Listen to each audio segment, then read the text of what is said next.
your show. Okay, thank you very much. Who here is either a patient at the clinic or seen any of our video blogs or anything? It's excited to get a few people here. A few bits. Okay, Yeah. okay. So it's always kind of interesting coming on the road and doing talks and that kind of thing, because obviously we've got people here from different backgrounds, different situations and that kind of thing. Is anybody, I take it no one who was here or here in Manchester last night? Anyone that we display? Okay. Good. All right. So we can repeat the same presentation. No one's gonna get offended. So in doing these kind of talks, it's always kind of interesting to try and find the right tone or the right pitch of kind of where to put things. As an organisation, we've put out a huge amount of information through the internet, through various blogs, through various kind of websites and that kind of thing. So if you're kind of sitting there thinking, you know, you want to try and remember everything we're saying or try and get notes down and that kind of thing, don't worry about that. Almost everything we're going to say and a lot more is all over the internet in various places we'll give you kind of access to. So kind of the best way to approach a talk is really just to sit there. If things are interesting, great, listening. And if there are questions that come up, we'll give plenty of time at the end for questions. We'll also be around to ask questions and that kind of thing as well. So really what we're going to attempt to do this morning is to give a bit of an overview of how we see ME, chronic fatigue, fibromyalgia, I guess that whole kind of group of illnesses. And it's always a bit of a challenge to talk about it in an hour or so because there are so many conflicting views, opinions, perspectives, and that kind of thing. And really our approach as an organisation over the last 7 years or so has been to pretty much systematically research and test all the different ways that we've come across of different ways of working, which obviously presents a challenge when you want to give, you know, a fairly succinct presentation at a level which is helpful for people to kind of understand.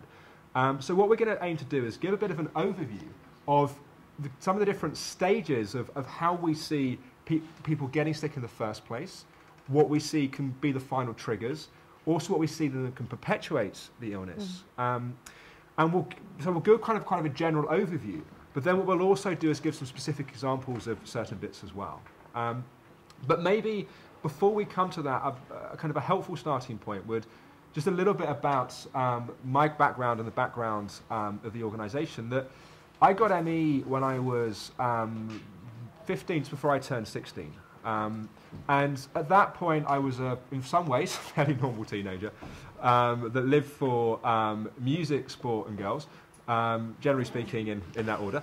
And woke up one morning, and it literally felt like someone had taken the plug of energy and just pulled it out of my body. And so, of course, I went to the doctor, and I was told I had a virus and I should just rest, and I rested. And after about 6 weeks or so, it became obvious that I wasn't really improving. And in addition to fatigue, I had quite a lot of muscle aches. And one of the worst symptoms I had was really severe dizziness. That I literally felt like I was drunk and I was going to pass out most of the time. Fast forward another kind of few months, and it got to the point where I was then diagnosed with ME. And at the time, you know, all I knew about ME as a teacher at school that had been fairly off a lot of the time. And I was told it was going to take 6 months to recover. And 6 months when you're 16 years old sounds like a life sentence. You know, at that point, 6 months felt like an incredibly long period of time. But I was like, well, okay, I'll rest and I'll take it easy. I'll do all the things I've been told to do. Fast forward another 6 months, and basically nothing had changed. In fact, the only thing that had changed is I was starting to get some psychological symptoms. And I was starting to feel depressed. I was starting to get anxiety. And I wasn't ill because I was depressed. I was depressed because I was ill. There's a big difference between those two things. And if you take any normal person and you put them in a situation where they can't live a normal life, in fact, worse than that, they can't do any of the things they want to do. And in fact, even worse than that, all the people around them, a lot of people around them, tend to think that they're either being lazy or making it up or there's nothing really wrong with them.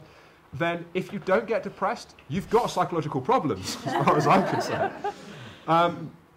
So at that point, I was desperately struggling to do an hour or two schoolwork a day. Prior to that, I was one of those fairly belligerent teenagers that would only eat 2 vegetables. I'd eat peas and potatoes. And I was quite happily sit at the dinner table for 5 further hours to not try 1 mouthful of tomato. And yet, by this point now, I was eating every kind of fruit and veg you can imagine because, of course, anything that I thought might make a difference, I was willing to do it. I was already on all kinds of strange and weird and wonderful diets, going to see various kinds of doctors and consultants and practitioners, thankfully most of which acknowledged that I was ill, but it was some of which didn't understand at all. And it was this weird kind of thing that you still see a certain amount of, where on one hand, there's nothing wrong with you, and you just get over it, you're completely fine. And on the other hand, you've got a severe chronic illness which is incurable, there's nothing we can do about it.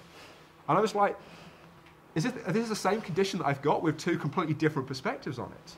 And it seemed like the highest level of arrogance to say that we can't find anything wrong with you, and therefore there's nothing wrong with you, or there's something really serious, but because we can't treat it, it can't be treated. So for the next 18 months, so basically the first 2 years that I was ill, I was taken to see various alternative practitioners by my grandmother and also my mother. And a lot of these people were very well intentioned and very positive that they could help me. And there are a number of times I'd sit there in the waiting room reading kind of testimonials of the person they treated with ME that were actually recovered. And so I'd get my hope up and I'd be kind of really excited this was going to be the thing. And then, of course, after a while of doing all these things of not making a difference, that I then got to the point that I didn't want to get excited about new things. And people would say, oh God, you're very negative.